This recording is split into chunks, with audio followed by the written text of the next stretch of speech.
સમાચારો પર નજર કરીએ તો પંચમહાલ જિલ્લામાં ભારે વરસાદ વરસ્યો। વરસાદના પગલે શહેરમાં પાણી ભરાયા છે। વરસાદી પાણી શહેરમાં ફરતા થયા છે। ગોધરાના નીચાણવાળા વિસ્તારમાં પાણી ભરાયા છે। બીએન ચેમ્બર અને ચર્ચ પાસે પણ વરસાદી પાણી ભરાયા છે। ત્યારે ભુરાવાવ વિસ્તાર અને કલેક્ટર કચેરી પાસે પણ પાણી ભરાયા છે। ત્યારે વરસાદના પગલે શહેરમાં ઠેર ઠેર પાણી ભરાયા છે। ગોધરાના જે નીચાણવાળા વિસ્તારો છે ત્યાં પણ વરસાદી પાણી વહેતા થયા છે। ત્યારે ધોધમાર વરસાદ વરસી રહ્યો છે પંચમહાલ જિલ્લામાં। ત્યારે ગોધરામાં ઠેર ઠેર પાણી ભરાયા છે। વાહન ચાલકોને હાલાકી વેઠવાનો વારો આવ્યો છે। એમ્બ્યુલન્સને હાલાકી વેઠવાનો વારો અત્યારે પડી રહ્યો છે, કેમ કે ઠેર ઠેર વરસાદી પાણી ભરાયા છે। રોડ રસ્તા જે છે તે પાણીમાં ગરકાવ થયા છે અને વરસાદ છે તે બંધ થવાનું નામ નથી લઈ રહ્યો।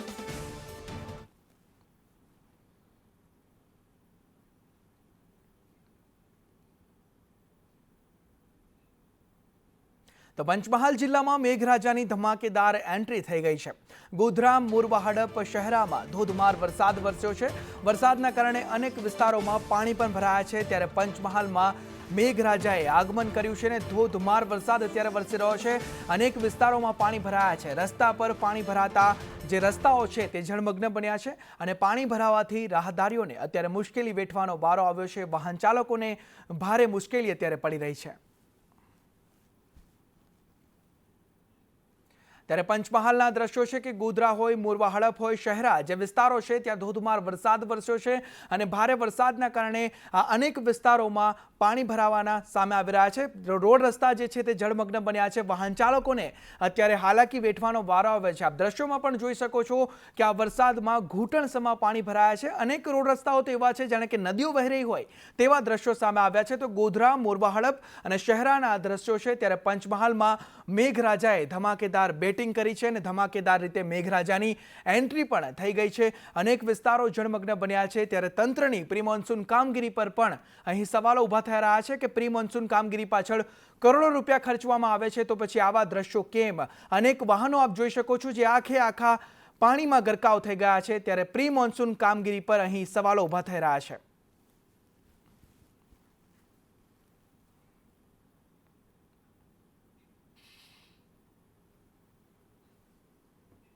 આ તરફ વલસાડ જિલ્લામાં પવન સાથે ધોધમાર વરસાદ વરસ્યો। ભારે પવન ફૂંકાયો તે બાદ ધોધમાર વરસાદ વલસાડ જિલ્લામાં વરસ્યો છે। વાપીના અંડરપાસમાં વરસાદી પાણી ભરાયા। નેશનલ હાઈવે પર વૃક્ષ પણ ધરાશાયી થયું છે અને રસ્તાઓ પર વરસાદી પાણી ભરાયા છે। ત્યારે વરસાદ તો વરસ્યો છે, સાથે જ તારાજી પણ સર્જાઈ છે। વાપીના અંડરપાસમાં પાણી ભરાયા છે, રસ્તાઓ જળમગ્ન બન્યા છે અને વૃક્ષો ધરાશાયી થઈ ગયા છે। ત્યારે વલસાડના વાપીના દ્રશ્યો છે કે ભારે પવન સાથે ધોધમાર વરસાદ વરસ્યો છે।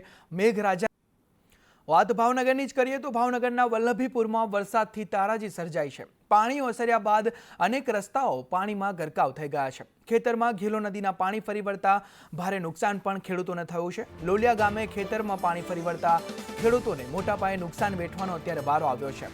કેનાલ તૂટી જતા ખેડૂતોના ખેતરમાં મોટું ધોવાણ થયું છે। કેનાલ તૂટી જતા જે પાણીનો ધસમસતો પ્રવાહ છે તે ખેતરોમાં ઘૂસ્યો અને ખેતરોમાં ખેડૂતોના પાકને નુકસાન થયું છે। ખેડૂતોએ વાવેલો જે ઊભો પાક હતો તે પાણીમાં તણાઈ ગયો છે અને તેના કારણે ખેડૂતોને નુકસાન વેઠવાનો અત્યારે વારો આવ્યો છે। કોઈ અધિકારી પણ નથી આવતા તેવું ખેડૂતો આક્ષેપ કરી રહ્યા છે કે કોઈ પણ અધિકારી આવીને કંઈ પૂછતા પણ નથી। અમારા ખેતરમાં પાણી ગરી ગયું છે। 2 દિવસથી સતત બહુ ભારે વરસાદ છે, એના લીધે આ નેરનું નાળું તૂટી ગયું છે। એનાથી બધું નેરનું પાણી ખેતરમાં ભરાઈ ગયું છે, જેથી 2 વર્ષ સુધી અમે પાક નથી લઈ શકતા। તમારી માંગણી શું છે? સરકાર કાંઈક સહાય કરે એમ। હવે વાડીએ આવવાનો રસ્તો બંધ થઈ ગયો છે, ટ્રેક્ટર લઈને આવવું પડે છે। કેટલું નુકસાન હશે અંદાજે? નુકસાન હવે 2 વર્ષ આ વાડીમાં કાંઈ વવાય એવું નથી। વલ્લભીપુર તાલુકાનું લોલિયાણા ગામ છે। ભારે વરસાદના કારણે આ નહેરમાંથી પાણી આવતા અને ખેતર ધોઈ નાખ્યું છે બધું અને નાળું બની ગયું છે અને પાકને મોટું નુકસાન થયું છે। અને યાદુમિયા હસનમિયાની વાડી છે આવડિયા અને આખું પાણી પડ્યું છે આમાં અને નહેરના કારણે આખું નહેર બની ગઈ છે અને નહેર બની 2 બાજુ તૂટી ગઈ છે।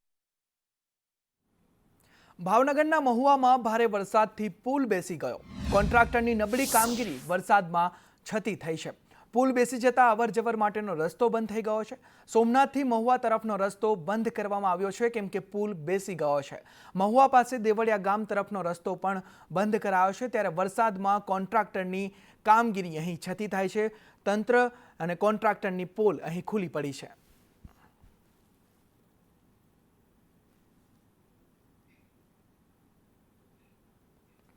તો ભાવનગરના સિહોર તાલુકામાં ભારે નુકસાની સર્જાઈ છે. ભારે વરસાદ બાદ તારાજીના દ્રશ્યો સામે આવ્યા છે. સિહોર તાલુકાના લવરડા ગામે મોટી નુકસાની થઈ છે. અનેક જગ્યાએ મકાન ધરાશાયી થયા છે. વરસાદી પાણી ઘરોમાં ઘૂસતા અનેક લોકોનું સ્થળાંતર પણ કરવામાં આવ્યું છે. ત્યારે વરસાદ બાદ આ તારાજીના દ્રશ્યો સર્જાયા છે. ભારે વરસાદ પડતા અનેક મકાનો ધરાશાયી થયા છે. મોટા પાયે લોકોને અત્યારે નુકસાની વેઠવાનો વારો આવ્યો છે. ત્યારે પ્રથમ વરસાદમાં જ આ નુકસાન ભાવનગરમાં સર્જાયું છે. ભાવનગરના મહુવાના દ્રશ્યો છે, જ્યાં વરસાદ બાદ તારાજી સર્જાઈ છે. મકાન ધરાશાયી થયા છે. રોડ રસ્તા પાણીમાં ગરકાવ થયા છે અને મોટા પાયે લોકો અત્યારે નુકસાનીનો સામનો કરી રહ્યા છે અને અનેક લોકોનું તો સ્થળાંતર કરવામાં આવ્યું છે. તેમની જગ્યાએથી તેમને અન્ય જગ્યાએ ખસેડવામાં આવ્યા છે. વાત અમદાવાદની કરીએ તો અમદાવાદમાં પહેલા જ વરસાદે પ્રજાને હાલાકી વેઠવાનો વારો આવ્યો છે. ચાણક્યપુરીનું ગરનાળું પાણીમાં ગરકાવ થઈ ગયું છે. ગરનાળા પાસે પાણી ભરાતા ભારે હાલાકી સર્જાઈ છે. વાહન ચાલકો મુશ્કેલીમાં મુકાયા છે. જે આસપાસના સ્થાનિકો છે તે પણ આ પાણી ભરાતા મુશ્કેલીમાં મુકાયા છે. ગરનાળા પાસે વાહન ચાલકો પાણીમાં પડ્યા છે. દર વર્ષે ચોમાસામાં પાણી ભરાય છે તેવું સ્થાનિકોનું કહેવું છે કે આ સમસ્યા આ વર્ષની નથી, દર વર્ષે આ જ સમસ્યા સર્જાય છે. છતાં પણ તંત્ર કોઈ કામગીરી નથી કરી રહ્યું અને પાણીમાં ડૂબવાનો વારો આવે તેવી સ્થિતિ સર્જાય છે તેવો સ્થાનિકો આક્ષેપો કરી રહ્યા છે. ગુજરાતમાં ચોમાસાની શરૂઆત તો થઈ ચૂકી છે, પરંતુ વરસાદ હવે અમદાવાદમાં એકાદ બે દિવસ ખાબકે તો પણ શહેરમાં પાણી ફરી વળે છે ને તંત્રના દર વખતે દાવાઓ છે તે પોકળ દાવા સાબિત થતા હોય છે. ત્યારે લોકોને હાલાકીનો સામનો છે તે લોકોએ કરવાનો વારો આવતો હોય છે. અનેક લોકો છે તે આ પ્રકારે હાલાકીનો સામનો છે તે કરતા હોય છે અને દર વર્ષે આ સમસ્યાનો સામનો કરવો પડતો હોય છે. ત્યારે કેટલાક સ્થાનિક છે એમને બી પૂછીશું. વડીલ, કેટલા સમયથી આ પાણીની સમસ્યા છે, કેટલા વર્ષોથી હેરાન લોકોએ થવું? આ ગંડાળા પર પાણીની વ્યવસ્થા એટલી બધી ચોમાસામાં થાય છે કે લોકો પબ્લિકને જવા આવવા માટે એટલી તકલીફ પડે છે. કોઈ મ્યુનિસિપાલિટી આ વાતને હોભળવા તૈયાર નથી. કેટલા સમયથી આપણે અહીંયા લોકો રજૂઆત? મારા અમદાવાદમાં એ 25 વર્ષ થયો. 25 વર્ષથી તો હું આ જોઉં છું. દર વર્ષે ચોમાસું પહેલો વરસાદ થાય એટલે ભરાઈ જ જાય છે. પાણી ક્યારે નીકળે? પાણી નીકળતું જ નથી. મ્યુનિસિપાલિટી પંપ લાઈન આવી તો કાઢી છે કે બાકી કાઢતા નથી. કેટલા સમયથી લોકોએ છે તે હેરાનગતિનો સામનો કરવાનો વારો આવતો હોય છે. અહીંયા લોકોના વ્હીકલો છે તે પણ બંધ થઈ જતા હોય છે અને લોકો પારાવાર હાલાકીનો સામનો કરતા નજરે પડે છે. ચોમાસામાં પણ આ જ પ્રકારની સ્થિતિ અને વરસાદી પાણીનો નિકાલ પણ થતો નથી તેવું સ્થાનિકોનો આક્ષેપ છે. જો કે અનેક રજૂઆત કરવા છતાં પણ પરિસ્થિતિ છે જે અહીંયા યથાવત જોવા મળી રહી છે. હજી તો ચોમાસાની શરૂઆત છે, ભર ચોમાસે શું હાલત હશે તે તો કહેવું જ રહ્યું. કેમેરામેન સંદીપ રાઠોડ સાથે દિવ્યા ચૌહાણ, સંદેશ ન્યૂઝ, અમદાવાદ. અમદાવાદમાં વરસાદી પાણી ભરાવાની સમસ્યા સર્જાઈ છે. ત્યારે પાણી ભરાવા મુદ્દે સ્ટેન્ડિંગ કમિટી ચેરમેન દેવાંગ દાણીનું નિવેદન સામે આવ્યું છે. તેઓએ દાવો કર્યો છે કે પૂર્વમાં ટ્રંક લાઇનની કામગીરી 27 જૂને પૂર્ણ થશે અને ખારીકટ કેનાલથી પણ પાણીનો નિકાલ કરાશે. કામગીરી પૂર્ણ થતાં પાણી ભરાવાની સમસ્યા દૂર થશે.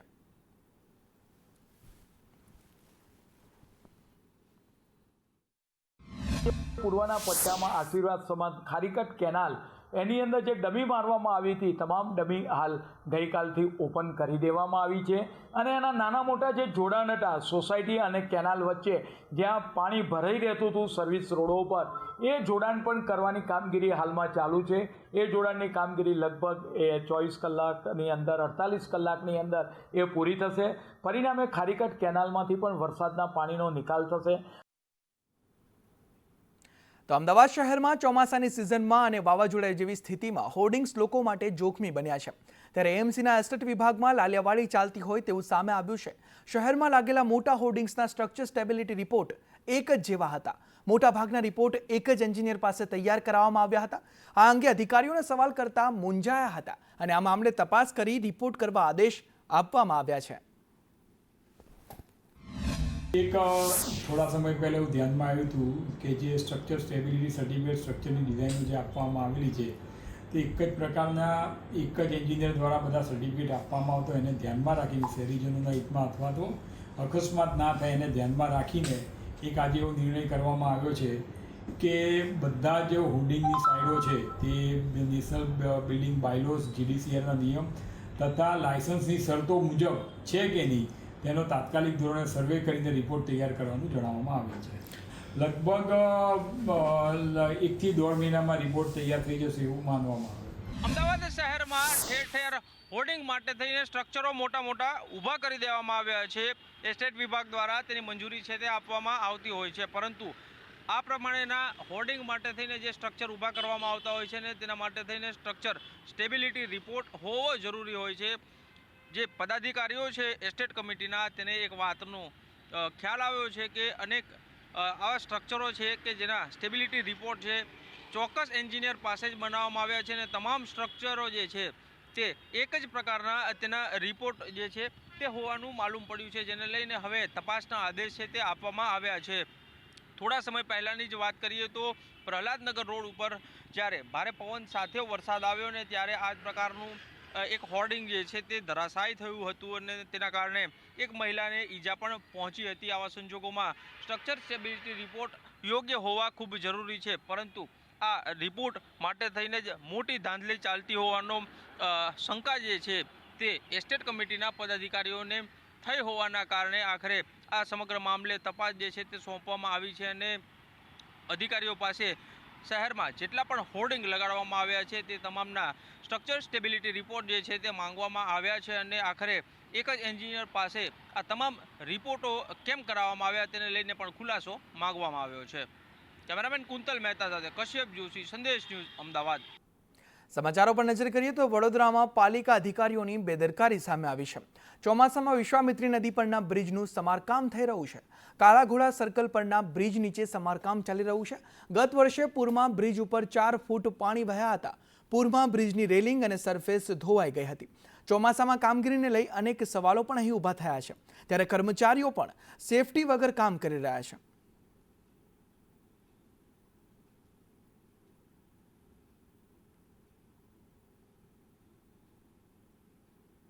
કૂવો ખોદવો આ કહેવત વડોદરા મહાનગરપાલિકા પર લાગુ પડે છે અને એટલે લાગુ પડે છે કે એક તરફ અહીંયા ચોમાસું શરૂ થઈ ગયું છે ત્યારે પાલિકા દ્વારા આજે કાલાઘોડા પાસેનું જે વિશ્વામિત્રી નદી પરનો જે બ્રિજ છે તે બ્રિજનું સમારકામ હાથ ધરાયું છે. ગત વર્ષે અહીંયા જે પૂર આવ્યું હતું ત્યારે પૂર બાદ આ બ્રિજ ઉપરથી પાણી વહેતા હતા અને તેના કારણે આ પાણીમાં આ બ્રિજ લગભગ 1 મહિનો જેટલું અહીંયા પુરાયેલો રહ્યો અને તેના કારણે આ જે બ્રિજની હાલત છે તે હાલ અહીંયા બિસ્માર થઈ છે અને હવે તેનું રિપેરિંગ ભર ચોમાસામાં હાથ ધરાયું છે. અતુલભાઈ, ગત વખતે જે રીતે પૂર આવ્યું ત્યારે આ રિપેરિંગ હવે હાથ ધર્યું છે, એટલે આગ લાગે ત્યારે જ કૂવો ખોદવાનો છે, આ રીતે કામ થાય? જે રીતે હાલ ચોમાસું બેસી ગયું છે, વરસાદ શરૂ થઈ ગયો છે, ત્યારે વિશ્વામિત્રી નદીનો જે આ કાલાઘોડા પાસે જે બ્રિજ આવેલો છે, બ્રિજનું રિપેરિંગ કામ કરવાનું ચાલુ કર્યું છે. તો ક્યાંક ને ક્યાંક આપણે જાણો કે આગ લાગે ત્યારે આ લોકો કામ કરવાનું ચાલુ કરે, એટલે કહી શકાય કે આ કામગીરી જો અત્યારે કરી રહ્યા છે, વરસાદ પડશે તો સિમેન્ટ હોય કે કંઈ પણ હોય વસ્તુ કામ લાગતી નથી. ભૂલે છો કે જો પૂર આવ્યું તો પાછી તકલીફ પડશે. એટલે વડોદરા મહાનગરપાલિકાએ જે કામગીરી કરી છે સારી કરવાની તૈયારી કરી, પરંતુ આને અગાઉથી કરવાની હતી. ચોમાસું જ્યારે બેસી ગયું છે, વરસાદ ચાલુ થયો, આજે આ 4-5 કલાક રાત્રે વરસાદ પડ્યો છે, તો આ જે પણ અધિકારીએ કામ આપ્યું છે એ ડપ્પોડ હશે યા તો કમિશનર સાહેબે ઓર્ડર આવ્યો તો હાઈલી પ્રેશરાઇઝ પ્લાસ્ટરિંગ મશીનથી પ્લાસ્ટર કરશે. પણ વધારે પડતું એ બિસ્માર થઈ ગયું છે? ના, તો ખાલી નોર્મલ રિપેરિંગ જ છે વરસાદના લીધે, બીજું કશું નહીં. આ ચોમાસા પહેલાં કર્યું તો સારું થાય એવું લાગે? સાહેબ કોર્પોરેશનને પૂછો. કામગીરી હવે સોંપવામાં આવી છે.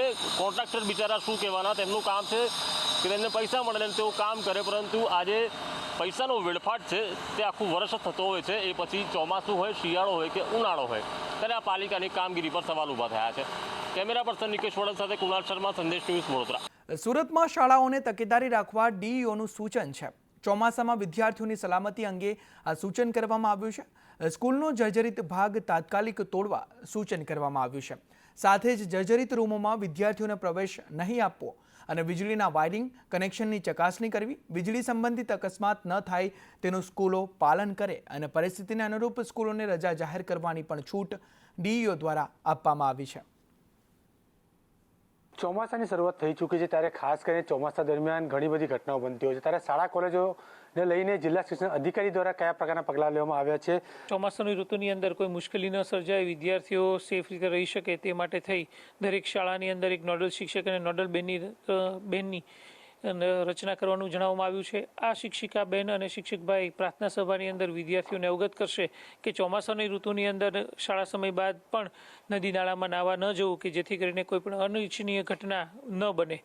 આ ઉપરાંત શાળાની અંદર ઇલેક્ટ્રિસિટી અથવા તો કોઈ પણ જગ્યાએ શોર્ટ સર્કિટ થતું હોય કે એ બાબતની અંદર તકેદારી રાખે કે જેથી કરીને શોર્ટ સર્કિટનો ભોગ અથવા તો કોઈ અનિચ્છનીય ઘટના શાળામાં કે કોઈ પણ જગ્યાએ ન બને તે માટેની તકેદારી રાખવા જણાવ્યું છે. વિદ્યાર્થીઓ શાળાની અંદર સેફ રીતે રહી શકે, કોઈ ભાગ જર્જરિત હોય કે કોઈ બાબત હોય તો તેને પણ સેફ રીતે રાખી શકાય તે માટેની સૂચના પણ આપવામાં આવી છે. વિદ્યાર્થીઓ અને શિક્ષકો શાળાની અંદર સેફ રીતે રહી શકે તે માટે સ્કૂલ સેફ્ટી પોલિસી 2016નો પણ સરસ સ્પષ્ટ રીતે અમલ થઈ શકે તે માટેની સૂચના આપી છે. કેમેરામેન ભૂષણ ચૌધરી સાથે જયેન્દ્ર પાંડે, સંદેશ ન્યૂઝ, સુરત. આ તરફ રાજકોટમાં ભારે વરસાદથી ડેમમાં નવા નીરની આવક થઈ છે. આજી, ભાદર અને ન્યારી ડેમમાં નવા નીરનો પ્રારંભ થયો છે. ભાદર, આજી અને ન્યારી ડેમમાં નોંધપાત્ર પાણીની આવક નોંધાઈ છે. લાલપરી, ફોફળ, વેણુ સહિતના ડેમમાં પણ નોંધપાત્ર આવક નોંધાઈ છે. સિંચાઈ વિભાગ હસ્તકના 9 ડેમમાં નવા નીરની આવક થઈ છે. અત્યારની કચેરીએ મેજર અને માઇનર સ્કીમમાં મહદઅંશે રાજકોટ, મોરબી, જામનગર, દેવભૂમિ, દ્વારકા, સુરેન્દ્રનગર તેમજ મહદઅંશે પોરબંદર અને અમરેલી જિલ્લાના સ્કીમના ડેટાનો સમાવેશ થતો હોય છે. એમાં અત્યારે હાલ આપને સૌને ખબર છે તેમ સાર્વત્રિક વરસાદ પડવા પામેલ છે અને મહદઅંશે તમામ ડેમોમાં સારી એવી પાણીની આવક થયેલ છે. હવે ડેમોમાં હું જો રાજકોટ જિલ્લામાં વાત કરું તો આજી 1-2, ન્યારી 1-2, છાપરવાડી 1-2, ભાદર 2, કણુકીમાં સારો એવો વરસાદ પડેલો છે. તેમાં 25 mm થી વધારે વરસાદ આપણે મોજ ડેમ છે, આજી 1 છે, તેમજ ન્યારી 1, ન્યારી 2, ભાદર 2માં વધારે એવો વરસાદ પામેલ છે અને પાણીની આવક થવા પામેલ છે. હવે ડેમોમાં તો પાણીની આવક અત્યારે ચાલુ છે. ડેમોના દરવાજામાં એક આપણે આજી 2માં 2 ગેટ 3 ઇંચ જેટલા ખોલવામાં આવેલ છે. આ તરફ ડાંગ જિલ્લામાં પ્રકૃતિ સોળે કળાએ ખીલી ઉઠી છે. ત્યારે ડાંગ જિલ્લામાં ગીરાધોધની વાત કરીએ તો ગીરાધોધ પણ ખીલી ઉઠ્યો છે. અંબિકા નદી પરનો ગીરાધોધ સક્રિય થયો છે અને ભારે વરસાદથી અંબિકા નદીમાં પાણીની આવક નોંધાઈ છે. સાપુતારા અને તળેટીના વિસ્તારોમાં વરસાદ વરસ્યો અને ગીરાધોધ સક્રિય થતાં પ્રવાસીઓમાં પણ હાલ આનંદ જોવા મળી રહ્યો છે.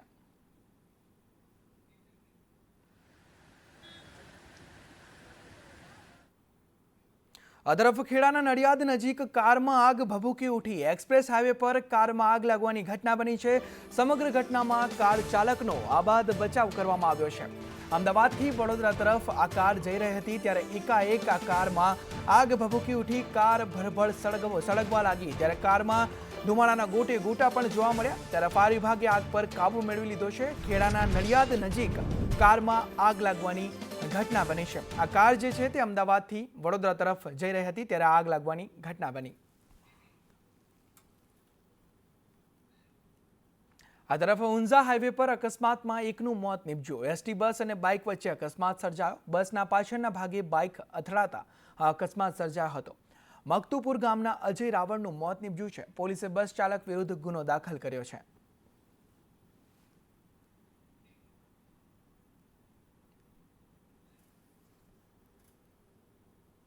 વડોદરાના વાઘોડિયામાં અકસ્માતમાં એકનું મોત નીપજ્યું. વૃંદાવન ચોકડી પાસે ડમ્પર ચાલકે અકસ્માત કર્યો. યુવતીને અડફેટે લેતા ઘટના સ્થળે જ યુવતીનું મોત થયું છે. ઘટનાને લઈ લોકોના ટોળે ટોળા પણ ઉમટી પડ્યા હતા.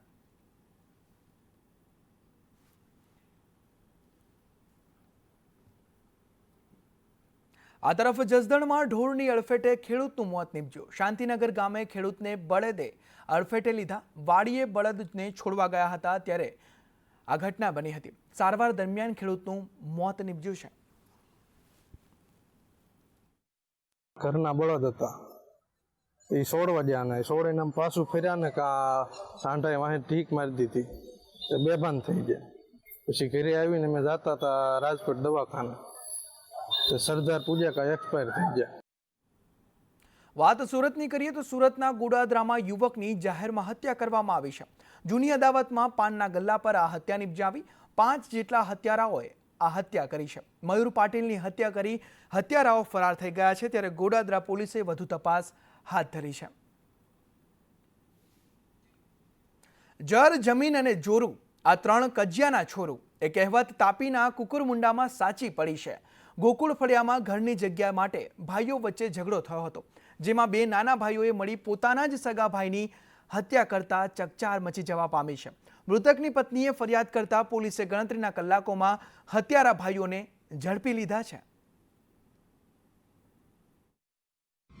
તાપી જિલ્લાના કુકરમુંડા પોલીસ સ્ટેશન વિસ્તારમાં કુકરમુંડાના ગોકુળ ફળિયા ખાતે રહેતા શરદભાઈ માનસિંહભાઈ પાડવી તેમના બે સગા ભાઈઓ દ્વારા જ એક ઘરની જગ્યાના ભાગ અને એના હિસ્સા બાબતેની લડાઈ થઈ હતી અને એમાં મારામારી થતાં તેમના બે સગા ભાઈઓ દ્વારા તેમનું ગળું દબાવી અને તેમની હત્યા કરવામાં આવેલ છે.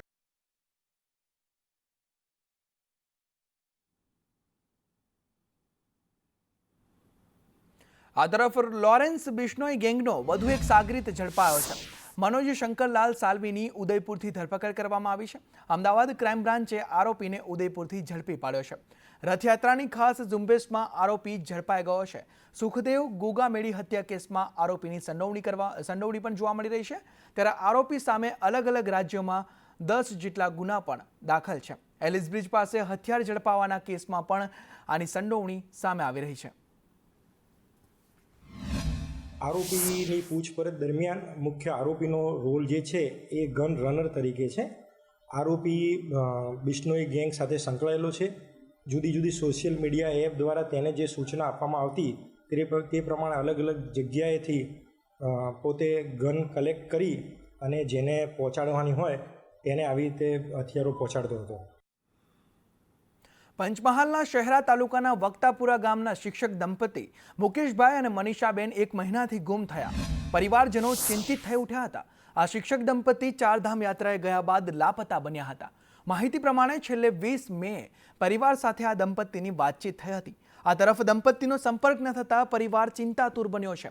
આ સાથે હવે પરિવારે પોલીસને જાણ કરતા શહેરા પોલીસ દ્વારા ઉત્તરાખંડ પોલીસનો સંપર્ક સાધીને દંપતીને શોધવાની તજવીજ હાથ ધરી છે. છતાં હજુ સુધી કોઈ અતોપતો નથી મળ્યો. મારો છોકરો ચારધામની યાત્રાએ જવા નીકળેલા અને 16મી દિવસે એવા નીકળ્યા પછી એ હરિદ્વાર પહોંચ્યા ત્યાં સુધીનું લોકેશન મળ્યું. પછી ઋષિકેશ ગયા, એ જ લોકેશન મળ્યું. પછી એ તારીખ 20મી સુધી અમને ફોન આવ્યા. 20મી પછી એમનું કોઈ લોકેશન 8 વાગ્યા પછી કોઈ લોકેશન મળતું નહીં અને અમે એટલા માટે પોલીસ ફરિયાદ કરી. સ્કૂલ ખુલી તો હજી પણ એવો આવ્યા નથી, તો એને અમારી તાત્કાલિક ફળી આપે એવી અમારી નમ્ર અરજ છે. સેવા આપો, અમારી મદદ કરો, અમારા છોકરા કેમ પાછળ આવ્યા કઈ શું થયું શું નહીં એમને પછી ખબર નહીં. બે શિક્ષક છે, સ્કૂલ ઉઘડી જશે ત્યારે તો આવશે ને, સ્કૂલ ઉઘડશે ત્યારે તો આવશે. તો હજુ શિક્ષકો સ્કૂલ ઉઘડી ગઈ તો હજુ કોઈ એમનો પત્તો નથી. હવે શું થયું છે શું એમને કંઈ કશું ખબર નથી. મારા છોકરાઓ ઘર અમે જીવી શકીએ તેમ જ નથી. તો મારા સરકારને વિનંતી કરીએ છીએ કે કેમ મારા છોકરાઓ મને મારી મને હૂપ. આ તરફ ભુજમાંથી બાંગ્લાદેશી મહિલા ઝડપાઈ છે. સંજયનગરીમાં ગેરકાયદેસર આ મહિલા વસવાટ કરતી હતી. પશ્ચિમ કચ્છ એસઓજી પોલીસે આ મહિલાને ઝડપી પાડી છે. સિરીન જન્નતુલ જાફરુલ્લા શેખ નામની આ મહિલાને પોલીસ દ્વારા ઝડપી પાડવામાં આવી છે.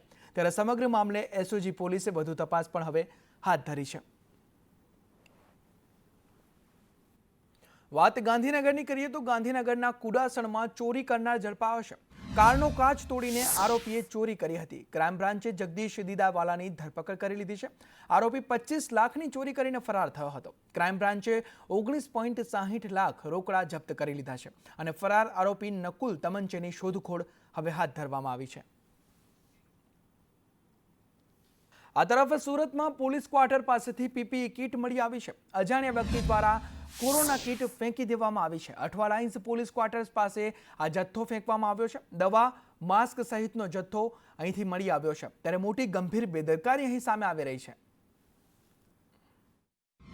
કોરોના હજી ગયો નથી ત્યારે પીપી કીટ ફેંકી દેવામાં આવી છે. જે સુરતના પોલીસ હેડક્વાર્ટર પાસે આવેલ જૂની વાયરલેસ સેન્ટરની સામે જ મોટી સંખ્યામાં પીપી કીટ ફેંકી દેવામાં આવી છે. બગડેલા દવાઓ પણ ફેંકી દેવામાં આવી છે. પણ મહત્ત્વની બાબત કહી શકાય છે કે જ્યારે આટલી મોંઘી ઘાટની પીપી કિટ મળતી હોય અને દવાઓ મળતી હોય તો શા માટે ફેંકી દેવામાં આવી છે?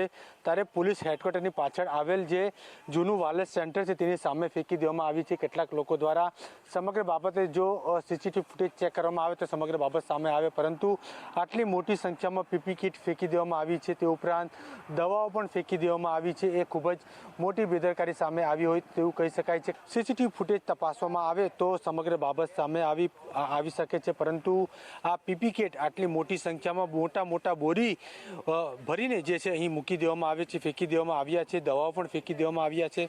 ત્યારે કહી શકાય છે કે આ પીપી કિટ કોરોના સમય દરમિયાન ડૉક્ટરો તબીબો માટે ખૂબ જ ઉપયોગી બન્યા હતા, પરંતુ હવે કોઈ કામની નથી રહી તેવું સમજીને ફેંકી દેવામાં આવ્યા છે. કેમેરામેન ભૂષણ ચૌધરી સાથે જયેન્દ્ર પાંડે, સંદેશ ન્યૂઝ, સુરત. તો સુરતમાં પીપીઈ કિટ મેડિકલ વેસ્ટ ફેંકવા મુદ્દે આરોગ્યના અધિકારીઓ ઘટના સ્થળે પહોંચ્યા હતા અને યોગ્ય નિકાલ કરવા માટે અધિકારીઓ અહીંયા પહોંચ્યા અને વેસ્ટ ફેંકનાર વિરુદ્ધ કાયદેસરની કાર્યવાહી કરવામાં આવશે. જેણે પણ આ પીપીઈ કિટ, માસ્ક સહિતનો જથ્થો ફેંક્યો હશે તેના વિરુદ્ધ કાયદેસરની કાર્યવાહી પણ કરવામાં આવશે. તાત્કાલિક ખબર પડી કે કોઈ નાખી ગયું છે એટલે તાત્કાલિક અમે માણસો બોલાવીને જોઈને એનો યોગ્ય નિકાલ કરવા માટે આવ્યા છે. વસ્તુઓ અહીં ફેંકવામાં આવી છે? અહીં પીપીઈ કિટ દેખાય છે, એક્સપાયરી ડેટની દવાઓ દેખાય છે. સાહેબ, કોના દ્વારા ફેંકવા કઈ પ્રકારે તપાસ કરવામાં આવશે? હવે જો બિલનો જો અમે પૂરું જોઈ શકતા હોય તો બિલ લઈને પણ એમની પાછળ અમે તપાસ કરીશું. સાહેબ, આ પ્રકારે જાહેરમાં આવી વસ્તુઓ ફેંકવી કેટલું યોગ્ય? ઘણો ગુનો કહેવાય અને બેદરકારી કહેવાય. વાત રાજકોટની કરીએ તો રાજકોટમાં લોકમેળાની તૈયારીઓનો ધમધમાટ જોવા મળી રહ્યો છે. આવતીકાલે ફોર્મ જમા કરવાની અંતિમ તારીખ છે, ત્યારે એક પણ રાઇડ સંચાલકે ફોર્મ જમા નથી કરાવ્યો. કુલ 120 ફોર્મ સામે માત્ર 15 જ ફોર્મ આવ્યા છે અને કોઈ ફોર્મ નહીં આવે તો મુદ્દત વધે તેવી શક્યતાઓ પણ સેવાઈ રહી છે. ત્યારે રેસકોર્સમાં યોજાનાર લોકમેળાને લઈ આ વિવાદ અહીં ઊભો થતો જોવા મળે છે.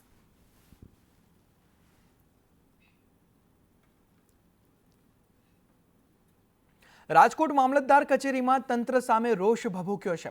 આવકના દાખલા, ઈડબ્લ્યુએસ સર્ટિફિકેટ કઢાવવામાં મુશ્કેલી સર્જાઈ રહી છે. સર્વર બંધ હોવાથી લોકોનો તંત્ર સામે રોષ વ્યાપ્યો છે. સવારે હોબાળા બાદ તંત્ર દોડતું થઈ ગયું હતું. વાઈફાઈ સિસ્ટમ શરૂ કરી દાખલા કાઢવાની કામગીરી શરૂ કરવામાં આવી. મારી સમસ્યા એ છે, મારી નહીં પણ મારા જેવા 150 થી 200 માણસોની એવી સમસ્યા છે કે અમે 3 દિવસથી સતત આવકનો દાખલો કઢાવવા માટે આવીએ છીએ, પણ સવારે 7:30-8 વાગે આવી જાય છીએ અને બપોરના 2 વાગ્યા સુધી બેસી અને પછી અમને મોકલી દે છે કે હવે કાલે આવજો. શું પરિણામ? અમે પૂછીએ કે શું ભાઈ પ્રોબ્લેમ છે, તો કે સર્વર ડાઉન છે. 3 દિવસથી સર્વર ડાઉન જ આવે છે અને અમારા બધાના હાથ પગ ડાઉન થઈ ગયા છે અત્યારે. તો આમ આદમી પાર્ટીના આક્ષેપ સામે યજ્ઞેશ દવેનું નિવેદન સામે આવ્યું છે. યજ્ઞેશ દવેએ કહ્યું છે કે નેતા ગમે તે બોલે તેનાથી મત નહીં મળે. ભીડ ભેગી થાય પરંતુ મત મળતા નથી. આમ આદમી પાર્ટીની હાર નિશ્ચિત છે. ગમે તે જગ્યાએ ગમે તેવા અપશબ્દો બોલે એટલે એનો મતલબ એ નહીં કે એમના મત મળી જતા હોય. પબ્લિક ભેગી 100% થતી હોય પણ મતમાં કન્વર્ટ ન થતી હોય અને આ જ વસ્તુ આમ આદમી પાર્ટીને છેલ્લે ચૂંટણી સમયે એવું લાગ્યું કે હવે અમારી હાર નિશ્ચિત છે, ત્યારે એન કેન પ્રકારે ભારતીય જનતા પાર્ટી ઉપર આક્ષેપબાજી કરવાની શરૂઆત કરી. અને બીજું, એવા વ્યક્તિ ત્યાંના ઉમેદવાર છે કે જે વ્યક્તિનું કોઈ વ્યક્તિત્વ જ નથી અથવા તો માનસિક વિકૃતિ ધરાવતા વ્યક્તિ છે.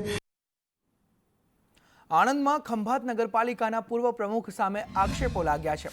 યોગેશ ઉપાધ્યાય સામે જમીન કૌભાંડનો આક્ષેપ લાગ્યો છે. સરકાર હસ્તક જમીન પચાવી પાડ્યાનો આક્ષેપ લાગ્યો છે. ત્યારે દસ્તાવેજોમાં ચેડા કરીને જમીન પચાવી પાડી ઉચ્ચ કક્ષાએ તપાસ કરી કાર્યવાહી કરવા પણ માંગ ઉઠી છે. ત્યારે જાગૃત નાગરિક દ્વારા તપાસ કરવા માંગ કરવામાં આવી છે. એમાંનો એક આ જમીન કૌભાંડ છે, સર્વે નંબર 85 જૂનો, હાલનો 315. જે સર્વે નંબરની અંદર 1966ની એક નોંધ હતી, જે નોંધ વિરુદ્ધ ત્રાહિત વ્યક્તિ તરીકે યોગેશ ઉપાધ્યાય દ્વારા વિજિલન્સ કમિશનમાં અરજી કરવામાં આવી હતી.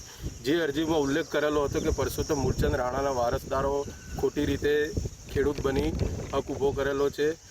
2009ની અંદર યોગેશ ઉપાધ્યાય નામના ત્રાહિત વ્યક્તિએ, જેને આ જમીન સાથે કોઈ જ લેવા દેવા નથી, એ વ્યક્તિએ વિજિલન્સ કમિશનની અંદર અરજી કરી અને આ અમે ગેરકાયદેસર ખેડૂત બન્યા છે એવું સાબિત કરી અને અમારા નામ કમી કરાઈ અને આ જમીન સરકાર હસ્તક કરવાનો પ્રયત્ન કર્યો અને સરકારે હુકમ પણ આપ્યો અને સરકારી ખાતામાં સરકારી સાબિત પણ થઈ ગઈ.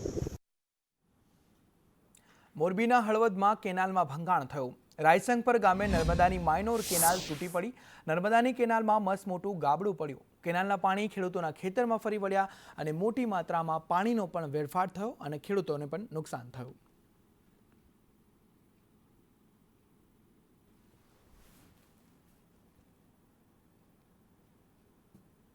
છેલ્લા 10 વર્ષથી સત્તા પર હોવા છતાં સરપંચે ગામનો વિકાસ કર્યો નથી. તેથી ગામના વિકાસ માટે પરિવર્તન એ જ એકમાત્ર વિકલ્પ હોય. મેં મારા વેવાઈ સામે ચૂંટણી જંગમાં ઝંપલાવ્યું છે. આ શબ્દો છે જૂના ઓગલા ગામના સરપંચ પદના ઉમેદવાર જયાબેન ડાંગોદરાના. હા, આજે આપણે એક એવી ચૂંટણીની વાત કરવા જઈ રહ્યા છીએ જે સમગ્ર ગીર સોમનાથ જિલ્લામાં ચર્ચાનું કેન્દ્ર બની છે. વાત છે ગીર સોમનાથના ઉના તાલુકાના જૂના ઉગલા ગામની, જ્યાં ગ્રામ પંચાયતની સરપંચ પદની ચૂંટણીમાં બે વેવાણ સામસામે ચૂંટણી લડી રહ્યા છે.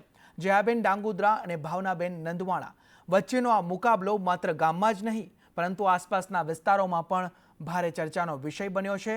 હવે જોવું રહ્યું કે જૂના ઉગલાના મતદારો જીતનો તાજ કોના શિરે મૂકે છે. પૂર્વ સરપંચનો પરિવાર ફરી સત્તા હાંસલ કરવામાં સફળતા મેળવે છે કે પછી પરિવર્તન અને વિકાસના એજન્ડા સાથે ચૂંટણી જંગમાં ઝંપલાવનાર તેમના જ વેવાણ જયાબેન ડાંગોદરા મેદાન મારી જાય છે.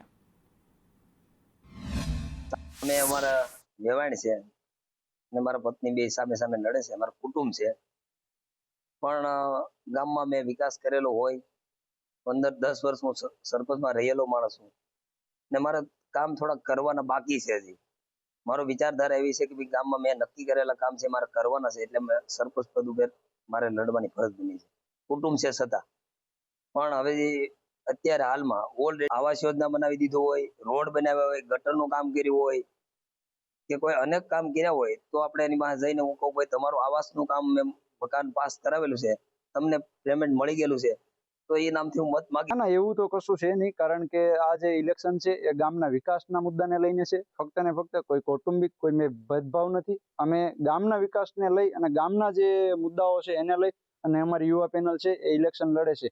આજે પણ અમારે કોઈને કૌટુંબિક ભેદભાવ નથી અને ઇલેક્શન પત્યા બાદ પણ અમારે કૌટુંબિક ભેદભાવ નહીં હોય. અમારી પેનલ આવશે તો અમે એક તો અમારા ગામની અંદર જે ગલીઓ છે તેને પેવર બ્લોક તેમજ જે મેઇન રોડ છે એને સીસીટીવી એને અમે આરસીસી થી સજ્જ કરશું. ત્યારબાદ અમે અમારા ગામની ગલીએ ગલીએ શેરીએ શેરીએ સ્ટ્રીટ લાઇટ કે જે અમારા ગામની અંદર હાલમાં 6 વાગ્યા પછી અંધારપટ છવાઈ જાય છે એને અમે રોશનીથી સ્ટ્રીટ લાઇટથી મઢી દઈશું.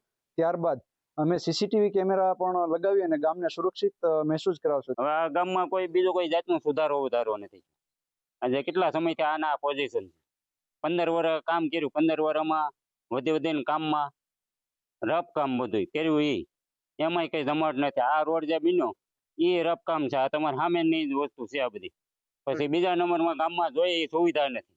કઈ સુવિધા? બીજા નંબરમાં જે કહીએ કામ એમાંય ભલે ખાય એનો અમને વાંધો નથી, પણ પૂરેપૂરો ખાઈ જવાના આ કામમાંથી. તમને સરકાર ગ્રાન્ટ એટલી બધી આપે તો તમે શું કામ તમે એનો ગેરઉપયોગ કરો છો?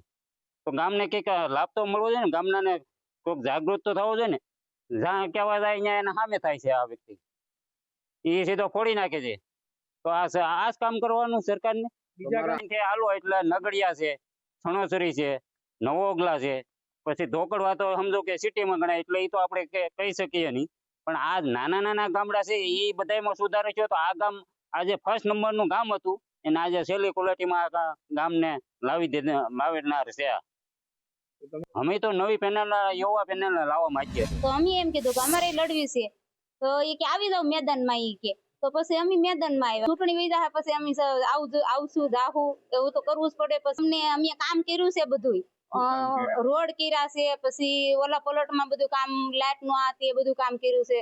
પછી કોઈને મકાન બનાવી દીધા છે ઓલા પ્લોટમાં, પછી નિશાળું બનાવી છે, રોડ બનાવ્યા, ભડિયાદર નો રોડ બનાવ્યો. એટલે અમને પબ્લિક દેહે અમને મતદાન, કારણ કે આ લોકો અમને શું કામ કરીને દેહે. હા, વિનુભાઈ અમને કામ કરીને દેહે ને એમ. ઈ કેવું કામ કરે એ ગામમાં, એ કે હું આ કરી દઉં ને આ બનાવી નાખું ને હું બેહવાનો ઓલું બનાવી દઉં ને હું બેટ રમવાનું ઓલું બનાવી દઉં. કેવું બનાવે અમે જોઈ લઈએ ને પછી ઈ છૂટાય. તો સરપંચની ચૂંટણી લડી રહ્યા છે, કોણ છે? એ અમારે વેવાણ છે. તો કેમ કુટુંબ એટલે અમારે કઈ ભેરભાદ નથી એને યારે, પણ એ આમ કામ બરાબર ને અહીંયા 10 વર્ષ કર્યા એમ. એટલે અમે એને એમ કહીએ કે અમને તમે 5 વર્ષ કરવા ગયો એમ. તો એ એમ કહે કે નહીં એમ. તો અમે એમ કહીએ કે અમારે ચૂંટણી લડવી એમ. અમે તો સારા કામ કરશું. અમદાવાદ પ્લેન દુર્ઘટનામાં અમરેલીની દીકરીનું મોત નીપજ્યું. અમરેલીની દીકરી અને રાજકોટ સાસરે રહેતી હતી. હાલ લંડનમાં રહેતી રિદ્ધિ પડસાલાનું પ્લેન દુર્ઘટનામાં મોત નીપજ્યું. રિદ્ધિ પડસાલા તેના પપ્પાના ઘરે મળવા આવેલ હતી અને 1.5 મહિનાથી અમરેલી હતી. રિદ્ધિ પડસાલા અમદાવાદથી લંડન પરત જવા પ્લેનમાં નીકળેલ અને આ દુર્ઘટના બની. રિદ્ધિ પડસાલાને DNA મેચ થતાં તેમના પાર્થિવ દેહને અમરેલી લવાયો અને રિદ્ધિ પડસાલાના નશ્વર દેહની અંતિમ યાત્રા નીકળી.